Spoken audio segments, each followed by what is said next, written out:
ദജ്ജാൽ എന്താണ് നമ്മുടെ ഭാവനയിലെ ദജ്ജാൽ? ചിലര് പറയുന്നു അത് വ്യക്തിയല്ല, അത് പാശ്ചാത്യൻ ശക്തിയാണ്. മനസ്സിലായില്ലേ? ദജ്ജാൽ.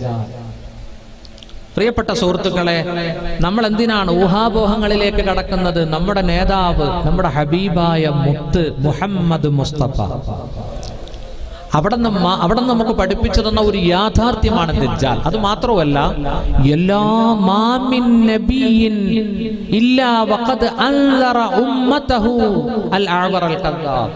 ഈ ലോകത്ത് വന്ന എല്ലാ നബിമാരും, പരിശുദ്ധ തൗഹീദിന്റെ പ്രബോധനത്തിന് നിയുക്തരായ എല്ലാ നബിമാരും ദജ്ജാലിനെ പറ്റി മുന്നറിയിപ്പ് കൊടുത്തിട്ടുണ്ട്.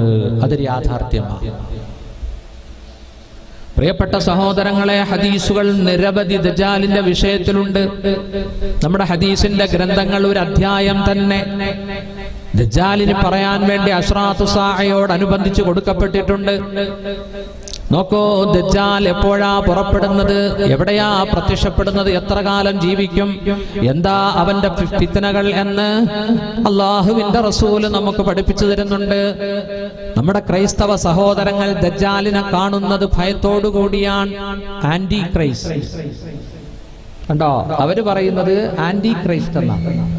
നമ്മുടെ ക്രൈസ്തവ സഹോദരന്മാർ പറയുന്നത് കാട്ടുജീവി എന്നാണ്, നിഷ്ഠൂരൻ എന്നാണ് ദജ്ജാലിനെ പറയുന്നത്.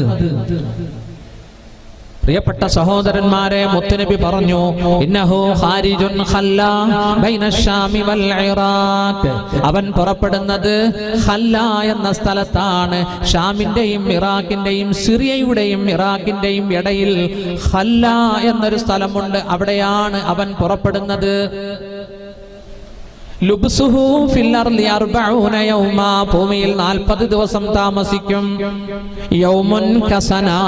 ഒന്നാമത്തെ ദിവസം ഒരു കൊല്ലത്തിന്റെ നീളമാ, രണ്ടാമത്തെ ദിവസം ഒരു മാസത്തിന്റെ ദൈർഘ്യമാ, മൂന്നാമത്തെ ദിവസം ഒരു ആഴ്ചയുടെ ദൈർഘ്യമാ. വസായിറു അയ്യാമിഹി കഅയ്യാമിക്കും. മറ്റു ദിവസങ്ങൾ നിങ്ങളുടെ ദിവസം പോലെയാ. അപ്പോ സഹാബത്ത് ചോദിച്ചു, അവൻ പുറപ്പെട്ടു ഒന്നാമത്തെ ദിവസത്തിന് ഒരു കൊല്ലത്തിന്റെ ദൈർഘ്യമാണെങ്കിൽ ഞങ്ങളുടെ നമസ്കാരം 5 നേരം നമസ്കരിച്ചാൽ മതിയോ? അവിടെ നിന്ന് പറഞ്ഞില്ല, 5 നേരം നമസ്കരിച്ചാൽ പോരാ, നിങ്ങൾ സമയം കണക്കാക്കി നമസ്കരിച്ചോ എന്ന് മൽഹറുൽ അതം മുഹമ്മദ് മുസ്തഫ. നോക്കൂ, അവൻ ഭൂമി മുഴുവനും സഞ്ചരിക്കും.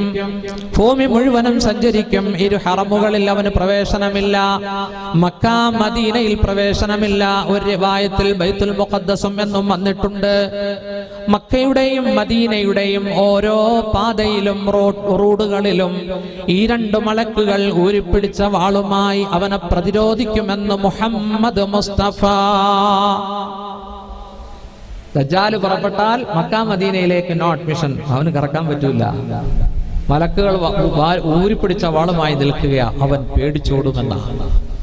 പ്രിയപ്പെട്ട സഹോദരന്മാരെ, അവനെ കണ്ടാൽ ഫമല്ലകിയഹു മിൻകും, നിങ്ങളിൽ നിന്ന് ആരെങ്കിലും ദജ്ജാലിനെ കണ്ടാൽ ഫൽയഖറ ഫവാതിഹ സൂറത്തുൽ കഹ്ഫ്, സൂറത്തുൽ കഹ്ഫിലെ ആദ്യത്തെ ആയത്തുകൾ ഓതിക്കൊള്ളട്ടെ. മറ്റൊരു ഹദീസിൽ വരുന്നു, മൻ ഹഫിള 10 ആയാത്തിൻ മിൻ അഹ്ൽ സൂറത്തുൽ കഹ്ഫ്, സൂറത്തുൽ കഹ്ഫിലെ ആദ്യത്തെ 10 ആയത്തുകൾ ആരെങ്കിലും ബൈഹാർട്ടാക്കിയാൽ ഉസിമ മിനദ് ദജ്ജാൽ, ദജ്ജാലിന്റെ ഫിത്നയിൽ നിന്നും അഭയം തേടുമെന്ന് മുഹമ്മദ് മുസ്തഫ. കണ്ടോ, മറ്റൊരു ഹദീസിൽ കാണാം, പർവ്വതങ്ങളിലേക്ക് കയറിയാലും രക്ഷപ്പെടാം. ലയഫിറന്നാസു ഇലൽ ജിബാൽ, പർവ്വതങ്ങളിലേക്ക് ദജ്ജാൽ വരുമ്പോ ജനങ്ങൾ ഓടിക്കേറുമെന്ന. അള്ളാഹു നമ്മളെല്ലാം കാത്തുരക്ഷിക്കട്ടെ.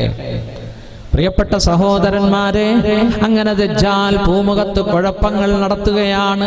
ഹദീസിൽ വരുന്നുണ്ട്, അവൻ പല അമാനുഷിക സംഭവങ്ങളും കാണിക്കും. അവൻ ആകാശത്തോട് പറയുമ്പോൾ മഴ പെയ്യും. നോക്കൂ, അവൻ മരണപ്പെട്ടവരെ ജീവിപ്പിക്കും. ഒരുപാട് അത്ഭുതങ്ങൾ അവൻ കാണിക്കും. അവൻ രംഗത്ത് വരുന്നത് റബ്ബാണെന്നും വാദിച്ചുകൊണ്ടാണ്. അവന്റെ പിന്നാലെ ജൂതന്മാർ അനുഗമിക്കും. 70,000 ജൂതന്മാർ അവനെ പിൻപറ്റുമെന്ന് ഹദീസിൽ വരുന്നുണ്ട്. ദജ്ജാൽ പുറപ്പെട്ടു കഴിഞ്ഞാൽ സത്യവിശ്വാസികളിൽ നിന്നും ഒരു സത്യവിശ്വാസി അവന്റെ മുന്നോട്ട് ചെല്ലുമ്പോൾ അവന്റെ കിങ്കരന്മാരായ പട്ടാളം തടഞ്ഞു വെക്കും. ഹദീസാണ്, പട്ടാളം തടഞ്ഞു വെക്കും. ദജ്ജാൽ പറയും, അവനെ എന്റെ അടുത്തേക്ക് വിടൂ. പട്ടാളക്കാർ അവനെ കൊല്ലാനൊരുങ്ങും. അപ്പോൾ ദജ്ജാൽ പറയും, എന്റെ അടുത്തേക്ക് വിടൂ. അങ്ങനെ ആ മനുഷ്യനെ ദജ്ജാലിന്റെ അടുത്തേക്ക് വിടുമ്പോൾ ദജ്ജാൽ ചോദിക്കും, അവമാ തുഅ്മിനു, നിനക്ക് വിശ്വാസമില്ലേ ഞാൻ റബ്ബാണെന്ന്? എനിക്ക് മനസ്സിലായി, അന്തൽ കല്ലാബ്, നീ കള്ളനാണ്, നീ മിഥ്യയാണ്. എന്റെ പ്രവാചകൻ പറഞ്ഞ ലക്ഷണങ്ങൾ നിന്റെ ദേഹത്തുണ്ട്, നീ റബ്ബല്ല. നോക്കൂ, ആ സമയത്ത് ദജ്ജാൽ അവന്റെ കിങ്കരന്മാരോട് പറയും, ഈ മനുഷ്യനെ ഊരിപ്പിടിച്ച വാളുകൊണ്ട് 2 പിളർപ്പാക്കണം. അങ്ങനെ ആ മനുഷ്യന്റെ നെറുകന്തലയിൽ വാള് വെച്ചുകൊണ്ട്, അതാ ഈർച്ചയുള്ള വാളുകൊണ്ട് ഛേദിക്കുകയാണ്. 2 കഷ്ണങ്ങളായി അദ്ദേഹം നിലത്തേക്ക് വീഴുകയാണ്. അവരുടെ ഇടയിലൂടെ ദജ്ജാല് കടക്കും. എന്നിട്ട് ആ മനുഷ്യനെ എഴുന്നേൽപ്പിക്കും, വീണ്ടും ജീവിപ്പിക്കുകയാണ്.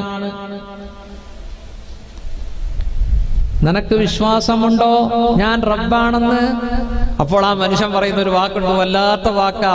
എനിക്കിപ്പോൾ കൂടുതൽ വിശ്വാസമായി, നീ കള്ളനാണ്. എന്റെ ഹബീബായ മുത്ത് നിന്നെപ്പറ്റി പറഞ്ഞിട്ടുണ്ട്. വീണ്ടും നിഷേധിക്കും. യതഹല്ലലു വജ്ഹുഹു, ആ മനുഷ്യന്റെ മുഖം ഇങ്ങനെ പ്രകാശിക്കുമെന്ന് മുഹമ്മദ് മുസ്തഫ. ദജ്ജാലിന്റെ ക്രോധം വർദ്ധിക്കും. വീണ്ടും ദജ്ജാൽ അയാളെ കൊല്ലാനൊരുങ്ങുമ്പോൾ അതിന് കഴിയുകയില്ല. അല്ലാഹു ശിരസ് മുതൽ അദ്ദേഹത്തിന്റെ നെഞ്ചുവരെ പടച്ചവൻ മുറിയാത്ത രൂപത്തിൽ സംവിധാനിക്കുകയാണ്. മുത്തുനബി പറയുകയാണ്, ഫഹുവ അഅലമു ഷഹാദതൻ ഇൻദ റബ്ബിൽ ആലമീൻ, അല്ലാഹുവിന്റെ അടുക്കലുള്ള ഏറ്റവും മഹത്തായ രക്തസാക്ഷിത്വമാണ് അദ്ദേഹത്തിന് കിട്ടിയത്. അങ്ങനെ 2ാം വട്ടവും അയാൾ നിഷേധിക്കുമ്പോൾ ദജ്ജാൽ അദ്ദേഹത്തെ പിടിക്കുന്നു. അതാ ചുരുട്ടിക്കൂട്ടി ദജ്ജാലിന്റെ നരകത്തിലേക്ക് ഇടുന്നു. അല്ലാഹു അത് സ്വർഗമായി മാറ്റുകയാണെന്ന് മുഹമ്മദ് മുസ്തഫ. പ്രിയപ്പെട്ട സഹോദരങ്ങളെ, അങ്ങനെ ദജ്ജാൽ എല്ലാ സ്ഥലത്തും കയറി ഇറങ്ങി മുഅ്മിനീങ്ങളുടെ വിശ്വാസത്തിന് ഇടിവും ഭ്രംശവും സംഭവിപ്പിച്ചുകൊണ്ട് മുന്നേറുന്ന സമയം, ഇമാം മഹ്ദി ജീവിച്ചിരിക്കുന്ന സമയം, അതാ അല്ലാഹുവിന്റെ റസൂല് പറഞ്ഞു, ദജ്ജാലിന്റെ ആഗമനത്തെ തുരത്താൻ, ദജ്ജാലിന്റെ ധ്വംസനത്തിന് വേണ്ടി, ദജ്ജാലിനെ വധിക്കുന്നതിന് വേണ്ടി അല്ലാഹു ഖിയാമത്തിന്റെ 3ാമത്തെ അടയാളം ഈസാ നബിയുടെ പുനരാഗമനം സംഭവിക്കുകയാണ്. സൂറത്തു സുഖ്റുഫിൽ അല്ലാഹു പറഞ്ഞു, 61ാമത്തെ സൂക്തം, വഇന്നഹു ലഇൽമുൻ ലിസ്സാഅ ഫലാ തംതറുന്ന ബിഹാ വത്തബിഊനി ഹാദാ സിറാത്തും മുസ്തഖീം. വഇന്നഹു ലമീർ മടങ്ങുന്നത് ഈസാ നബിയിലേക്കാണ്. വഇന്നഹു ലഇൽമുൻ ലിസ്സാഅ, ഖിയാമത്തിന്റെ അടയാളമാണ് ഈസാ നബി. അല്ലാഹു പറയുകയാണ് ഖുർആനിൽ, ഹദീസിൽ വരുന്നു, യൻസിലു ഈസാ ഇബ്നു മർയമ, ഈസാ നബി ഇറങ്ങി വരും, ഇൻദൽ മനാറത്തിൽ ബൈളാ ശർഖിയ ദിമഷ്ക, ഡമാസ്കസ്, സിറിയയുടെ ക്യാപിറ്റൽ സിറ്റിയാണ് ഡമാസ്കസ്. ഡമാസ്കസ് പട്ടണത്തിന്റെ കിഴക്ക് ഭാഗത്തുള്ള മസ്ജിദിന്റെ വെളുത്ത മുനാരത്തിൽ ഇറങ്ങും ഈസാ നബി. മഹ്സൂദത്തൈൻ ബൈന മഹ്സൂദത്തൈൻ, ഒരു മുണ്ടും ഒരു തട്ടവും ധരിച്ചുകൊണ്ട്, മഞ്ഞ കളർ ഉള്ള 2 വസ്ത്രങ്ങൾ ധരിച്ചുകൊണ്ട്, വാലിഅൻ കഫൈ അലാ അജ്നിഹത്തി മലക്കൈൻ, 2 മലക്കുകളുടെ തോളിൽ കൈവച്ചുകൊണ്ട്. ഹദീസിൽ കാണാം, താടി തലമുടിയിൽ നിന്നും തുഷാര ബിന്ദുക്കൾ ഇറ്റിറ്റു വീഴുന്ന അവസ്ഥയിൽ ഈസാ നബി അലൈഹിസ്സലാം ഇറങ്ങി വരും. ആ സമയത്ത് ഇത് ഉഖീമത്തിസ്സലാ, നമസ്കാരത്തിന് വേണ്ടി ഇഖാമത്ത് കൊടുക്കപ്പെടുകയാണ്. നോക്കൂ, ഒരു റിവായത്തിൽ ഈസാ നബി ഇമാമത്ത് നിൽക്കും എന്ന് വന്നിട്ടുണ്ട്. മറ്റൊരു റിവായത്തിൽ ഇമാം മഹ്ദി കൈകെട്ടി കഴിയുമ്പോൾ ഈസാ നബി പ്രത്യക്ഷപ്പെടും. ഇമാം മഹ്ദി ഈസാ നബിയുടെ ആഗമനം തിരിച്ചറിഞ്ഞുകൊണ്ട് പുറകിലേക്ക് മാറാൻ പോകുമ്പോൾ ഈസാ നബി ആംഗ്യം കാണിക്കും, അങ്ങ് തന്നെ ഇമാമത്ത് നിൽക്കണം. റിവായത്തുകൾ പല രൂപത്തിൽ റിപ്പോർട്ട് ചെയ്യപ്പെട്ടിട്ടുണ്ട്. അങ്ങനെ സഹോദരന്മാരെ, പ്രബലമായ റിവായത്തിൽ സുബഹിയാണെന്ന് വരുന്നുണ്ട്. ആ നമസ്കാരം ഒരു റിവായത്തിൽ അസ്റാണെന്നും വരുന്നുണ്ട്. അങ്ങനെ ജമാഅത്തായി നിർവഹിച്ച നമസ്കാരം നിർവഹിച്ചു കഴിയുമ്പോൾ ഈസാ നബിയും മഹ്ദിയും ഇമാം മഹ്ദിയും വിശ്വാസി സമൂഹവും പുറത്തേക്കിറങ്ങും. ഫയതുലുബുഹു, ദജ്ജാലിനെ തേടുകയാണ്, ദജ്ജാലിനെ തേടുകയാണ്. വയഖ്തുലുഹു, അങ്ങനെ ദജ്ജാലിനെ കണ്ടുമുട്ടും, ദജ്ജാലിനെ കൊല്ലുകയും ചെയ്യും. ബിബാബിലുദ്, ബാബിലുദ് എന്ന സ്ഥലത്ത് വെച്ച്, ബാബുലുദ് എന്ന സ്ഥലത്ത് വെച്ച്, LUDD, ഇന്ന് ബാബുലുദ് എന്ന പേരിൽ ഒരു എയർപോർട്ട് വന്നിട്ടുണ്ട്. ഇസ്രയേലിനകത്താണ്, ഇസ്രയേലിന്റെ അകത്താണ്. ഇസ്രയേൽ എന്ന് പറഞ്ഞ രാജ്യമില്ലല്ലോ, ഫലസ്തീനായിരുന്നു മുസ്ലിമീങ്ങളുടെ രാജ്യമാണ്. മുസ്ലിമീങ്ങളെ ഇറക്കി വിട്ടിട്ട് ലോകത്തിന്റെ എല്ലാ ഭാഗത്തു നിന്നുമുള്ള ജൂതന്മാരെ കൊണ്ടുവന്ന് കുടിയിരുത്തിയത് 48-ൽ അമേരിക്ക, ബ്രിട്ടൻ, ഫ്രാൻസ്. ഫലസ്തീൻ ഇഷ്യൂ ഇവിടെ ജനിപ്പിച്ചതും ഇന്നും അത് ചൂടാറാതെ നിർത്തുന്നതും ലക്ഷക്കണക്കിന് മുസ്ലിമുകളെ കൊന്നൊടുക്കുന്നതും സുഹൃത്തുക്കളെ അമേരിക്ക, ബ്രിട്ടൻ, ഫ്രാൻസ്. 48-ല്. നമ്മുടെ രാജ്യത്തിന് സ്വാതന്ത്ര്യം കിട്ടിയത് 47-ല്. ഫലസ്തീൻ ഇഷ്യൂ പറയുന്ന പുസ്തകങ്ങളുണ്ട്, മേടിച്ച് വായിച്ചു നോക്കി. ഇന്നും അത് തുടരുകയാണ്, ഇന്നും അത് തുടരുകയാണ്. നോക്കൂ, പുതിയ അമേരിക്കൻ പ്രസിഡന്റ് എന്താ പറഞ്ഞത്? 7 മുസ്ലിം രാജ്യങ്ങളിൽ നിന്നുള്ള മുസ്ലിമീങ്ങളെ അമേരിക്കയിൽ കടത്തുകയില്ല, അല്ലേ?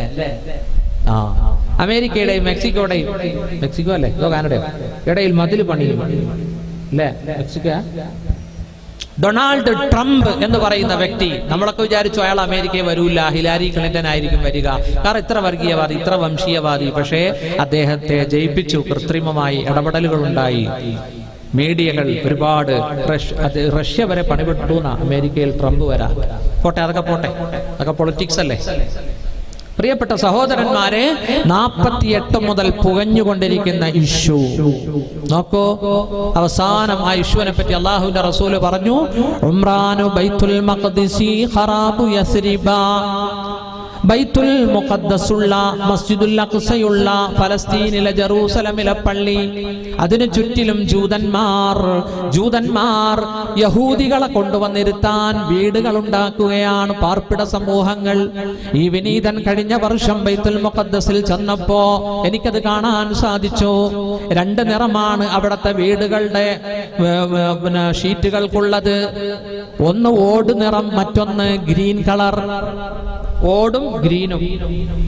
ഓടെന്ന് പറഞ്ഞാൽ നമ്മുടെ ഒരു കാവി കളർ, അതാണ്. ആ പെയിന്റ് അടിക്കണമെന്നാണ് നിയമം. എന്തിനാ? മുസൽമാന്റെ വീട് തിരിച്ചറിയാൻ. പച്ചയും ഓട് വർണ്ണത്തിലുള്ള കളറുകൾ. അതിൽ സഹോദരങ്ങളെ, പച്ച വീട് ജൂതന്റേതാണ്, ഓട് നിറത്തിലുള്ളത് മുസ്ലിങ്ങളുടേതാണ്. ആകാശ അക്രമങ്ങൾ വരുമ്പോൾ, ഷെല്ല് വർഷിക്കുമ്പോൾ ഓട് നിറത്തിലുള്ള വീടുകളിലേക്ക് അവർ ഷെല്ല് വർഷിക്കുന്നു, മുസ്ലിമീങ്ങളെ കൊല്ലുന്നു. ഇങ്ങനെ ബൈത്തുൽ മുഖദ്ദസിന്റെ ചുറ്റിലുമുള്ള മുസ്ലിമീങ്ങളുടെ സ്ഥലത്ത് ജൂതന്മാർ വീട് പണിതുകൊണ്ടിരിക്കുകയാണ്. ഉംറാനു ബൈത്തുൽ മഖ്ദിസി ഖറാബു യസ്രിബ. അല്ലാഹുവിന്റെ റസൂല് പറഞ്ഞ മുസ്ലിമിന്റെ ഹദീസ് ഒന്ന് ചിന്തിക്കണേ. നോക്കൂ, യസ്രിബിന്റെ തകർച്ചയ്ക്ക് കാരണമാകും. യസ്രിബ് എന്ന് പറഞ്ഞാൽ മദീനയുടെ പഴയ പേരാണ്, മദീനയുടെ പഴയ പേരാണ്. മദീന നഗരി ആക്രമിക്കപ്പെടും. ലോകത്തുള്ള ജൂതന്മാർ, സിയോണിസ്റ്റുകൾ സിയോൺ മലയിൽ വെച്ച് പ്രതിജ്ഞ എടുത്തതാണ്, രക്തത്തിൽ മുക്കി പ്രതിജ്ഞ എടുത്തതാണ്. മദീന ഉൾപ്പെടെയുള്ള രാഷ്ട്രം ഇസ്രയേൽ വികസിപ്പിക്കും. ജൂതന്റെ രാഷ്ട്രം ഇസ്രയേൽ മദീന വരെ കൊണ്ടുവന്ന് വികസിപ്പിക്കും. അതിന് ബ്ലഡിൽ അവർ വിരൽ മുക്കി പ്രതിജ്ഞ എടുത്തതാണ്. സിയോൺ എന്ന് പറഞ്ഞൊരു കൊച്ചുമലയാ, ഞങ്ങൾ അവിടെ പോയി. സിയോൺ ബൈത്തുൽ മുഖദ്ദസിന്റെ അടുത്ത് തന്നെയാണത്. അല്ലാഹു പടച്ചോ നമുക്കൊക്കെ ബൈത്തുൽ മുഖദ്ദസ് കാണാൻ തൗഫീഖ് നൽകട്ടെ. ആമീൻ മാത്രം പറഞ്ഞാൽ പോരാ, ഒരു 90,000 രൂപ, 1,00,000 രൂപ മുടക്കണം. ആമീൻ കൊണ്ടല്ലേ. 5 രാഷ്ട്രങ്ങൾ.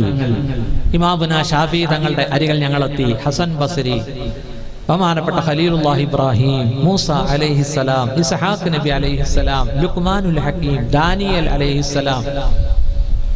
പിന്നെ ഖുർആൻ പറഞ്ഞ ദുഷ്ടൻ ഫറോവ, ഫിർഔൻ, അവനെ ഉടലോടെ കണ്ടു കണ്ണാടി കൂട്ടിൽ ഇങ്ങനെ കിടക്കുക. എംബാം ഒന്നും ചെയ്തിട്ടില്ല, എംബാം ചെയ്യേണ്ട ആവശ്യമില്ല. അള്ളാഹു പറഞ്ഞു, അൽയൗമ നുനജ്ജീക ബിബദനിക്, എടാ നിന്നെ ഇന്ന് ഞാൻ രക്ഷിക്കും. ലിതകൂന ലിമൻ ഖൽഫക ആയ, ശേഷം വരുന്ന ധിക്കാരികൾക്ക്, സ്വേച്ഛാധിപതികൾക്ക്, ഹിറ്റ്ലർ പോലുള്ള ആളുകൾക്ക് നീ ഒരു ഗുണപാഠമാകണം. ജനങ്ങളെ അടക്കി ഭരിക്കുന്ന സ്വേച്ഛാധിപതികൾക്ക് നീ ഒരു ഗുണപാഠമാകണം. ഫറോവയെ കണ്ടു, ഹാറൂനിന്റെ കൊട്ടാരം കണ്ടു. ഈജിപ്റ്റ്, ഇസ്രയേല്, ഫലസ്തീൻ, ജോർദാൻ. ഞങ്ങളെ ഏറ്റവും ആകർഷിച്ചത് അസ്ഹാബുൽ കഹ്ഫിന്റെ ഗുഹയാണ്. ഇപ്പൊ വെള്ളിയാഴ്ച സൂറത്തുൽ കഹ്ഫ് ഓതുമ്പോൾ അത് മനസ്സിലിങ്ങനെ വരികയാ. ജെറൂസലം ബൈത്തുൽ മുഖദ്ദസിന് ചുറ്റിൽ നിന്നും അറബികളായ ഫലസ്തീനികളെ ഇറക്കി വിട്ടിട്ട് ജൂതന്മാർ പാർപ്പിടങ്ങൾ പണിത് പാർപ്പിട സമുച്ചയം നിർമ്മിക്കുന്നത് മദീന പട്ടണത്തിന്റെ തകർച്ചയ്ക്ക് കാരണമാകും. ഖറാബു യസ്രിബ, മദീന പട്ടണത്തിന്റെ തകർച്ച, ഖുറൂജുൽ മൽഹമ, മൂന്നാം ലോക മഹായുദ്ധത്തിന്റെ കാരണമാണ്. സുഹൃത്തുക്കളെ, മൂന്നാം ലോക മഹായുദ്ധം നടക്കുമെന്ന് ഹദീസിലുണ്ട്. ജൂത ക്രൈസ്തവർ ഉറപ്പിച്ചു വെച്ചിരിക്കുകയാണ് ആർമഗഡൻ യുദ്ധം. അള്ളാഹുവിന്റെ റസൂല് പറഞ്ഞത് മൽഹമത്തുൽ കുബ്ര എന്നാണ്. ആർമഗഡൻ എന്ന് പറയുന്നത് സിറിയയുടെയും ഫലസ്തീന്റെയും ഭാഗത്താണ്. ഉണ്ടോ? لا تقوم الساعة حتى ينزل الروم بالأعماق وذابك. അല്ലാഹുവിന്റെ റസൂൽ പറഞ്ഞു, സിറിയയിലെ രണ്ട് സ്ഥലമാണ് അഅമാഖ്, ദാബിഖ്.